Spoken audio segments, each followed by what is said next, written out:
നമസ്കാരം, news prime മലയാളത്തിലേക്ക് സ്വാഗതം. സമ്പൂർണ്ണ പരാജയം ഏറ്റുവാങ്ങുന്ന രണ്ട് കേന്ദ്രമന്ത്രിമാരാണ്, ഒന്ന് നിർമ്മല സീതാരാമനും മറ്റൊരാൾ ധർമ്മേന്ദ്ര പ്രധാനും.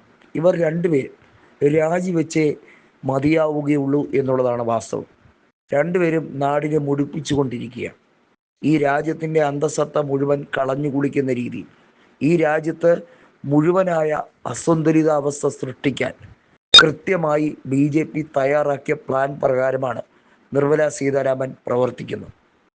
വാസ്തവത്തിൽ ദക്ഷിണേന്ത്യൻ സംസ്ഥാനങ്ങളോട് ഇത്രത്തോളം അവജ്ഞ മറ്റൊരു സർക്കാരും കേന്ദ്ര സർക്കാരും കാണിച്ചിട്ടില്ല. എന്തിനധികം പറയുന്നു, അടൽ ബിഹാരി വാജ്പേയി പ്രധാനമന്ത്രിയായിരുന്നപ്പോൾ പോലും ഉണ്ടായിരുന്ന ബജറ്റുകളിൽ ഇതിനേക്കാൾ ഭേദമായിരുന്നു എന്ന് പറയുന്ന സാഹചര്യം.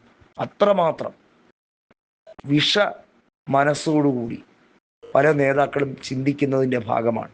അതായത് ഏറ്റവും കുറച്ച് സീറ്റ് കിട്ടുന്ന സംസ്ഥാനങ്ങളിൽ BJPയുടെ കേന്ദ്രമന്ത്രിസഭ ഒരു രീതിയിലും സഹായം ചെയ്യില്ല എന്ന് ഉറപ്പിച്ചു നിർത്തുന്ന അവസ്ഥ. ലക്ഷക്കണക്കിന് കുട്ടികളുടെ ഭാവിയെ ബാധിക്കുന്ന നീറ്റ് പരീക്ഷയിൽ ഉണ്ടാകുന്ന പ്രശ്നങ്ങൾ, അതുമായി ബന്ധപ്പെട്ട നിത്യപരിഹാരം കണ്ടെത്താതെ കുട്ടികളെ ഹരാസ് ചെയ്യുകയും അവരെ കൂടുതൽ നിർവീര്യമാക്കുകയും ചെയ്യുന്ന തെറ്റായ നടപടികളുമായി മാനവ വിഭവശേഷി മന്ത്രാലയം, അതായത് CBSEയുടെയും വിദ്യാഭ്യാസ വകുപ്പിൻ്റെ സെൻട്രൽ ബോർഡ് ഓഫ് സെക്കൻഡറി എഡ്യൂക്കേഷൻ്റെ കാര്യങ്ങളും അതുപോലെ തന്നെ എന്ത് വിദ്യാഭ്യാസ മാനദണ്ഡങ്ങളും ഒക്കെ കൈകാര്യം ചെയ്യേണ്ട വ്യക്തിയായ ധർമ്മേന്ദ്ര പ്രധാൻ നിരുത്തരവാദപരമായി പ്രവർത്തിക്കുന്ന ഒരു സാഹചര്യം ഇത് മുമ്പെങ്ങും കാണാത്ത വിധത്തിലാണ്.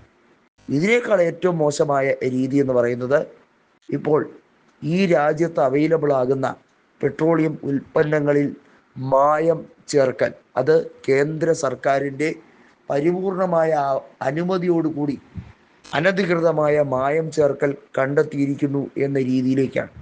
നിതിൻ ഗഡ്കരിക്ക് എതിരെയും അതുപോലെ പെട്രോളിയം മന്ത്രാലയത്തിനെതിരെയും ഒക്കെ ശക്തമായിട്ടുള്ള ആരോപണങ്ങളുമായി കോൺഗ്രസ് നേതൃത്വം എത്തിയിരിക്കുകയാണ്. മുമ്പ് എങ്ങുമില്ലാത്ത വിധത്തിലുള്ള ആരോപണങ്ങൾ പല മന്ത്രിമാരും കഴിഞ്ഞ കുറേ നാളുകളായി നേരിട്ടുകൊണ്ടേയിരിക്കുകയാണ്. പരിപൂർണമായി പറഞ്ഞാൽ ഇന്ത്യയിലെ പൊതു ഭക്ഷ്യ വിതരണ വകുപ്പായിരുന്നാലും, ഇവിടുത്തെ പെട്രോളിയം വകുപ്പായിരുന്നാലും, ഇവിടുത്തെ മാനവ വിഭവശേഷി വകുപ്പായിരുന്നാലും, ധനകാര്യ വകുപ്പായിരുന്നാലും പരിപൂർണമായി സമ്പൂർണമായ പരാജയത്തിലേക്ക് നീങ്ങിക്കൊണ്ടിരിക്കുന്ന ഒരു കാഴ്ച നമ്മൾ സമീപകാലത്തൊന്നും കാണാത്ത വിധത്തിൽ ഏറ്റവും ദുരിതത്തിലേക്ക് പോകുന്ന ഒരു അവസ്ഥയിലേക്കാണ്. ഇത് കൃത്യമായി BJP സർക്കാരിന് തിരിച്ചടിയാകും.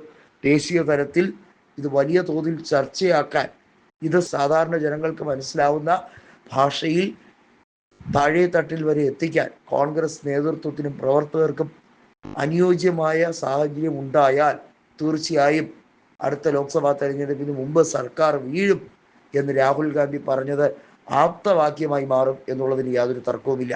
പക്ഷെ അതിന് അനുസൃതമായിട്ടുള്ള സമര പരിപാടികളും പ്രവർത്തനങ്ങളും ഏകോപിപ്പിക്കണം. ചിന്തൻ ശിവർ പോലുള്ള പരിപാടികൾ മാത്രം സംഘടിപ്പിച്ചാൽ പോരാ, ജോഡോ യാത്ര സംഘടിപ്പിച്ചാൽ പോരാ, ദേശീയ പ്രക്ഷോഭങ്ങൾ അടിക്കടി സംഭവിച്ചാൽ മാത്രമേ രാജ്യം ഉണരുകയുള്ളൂ.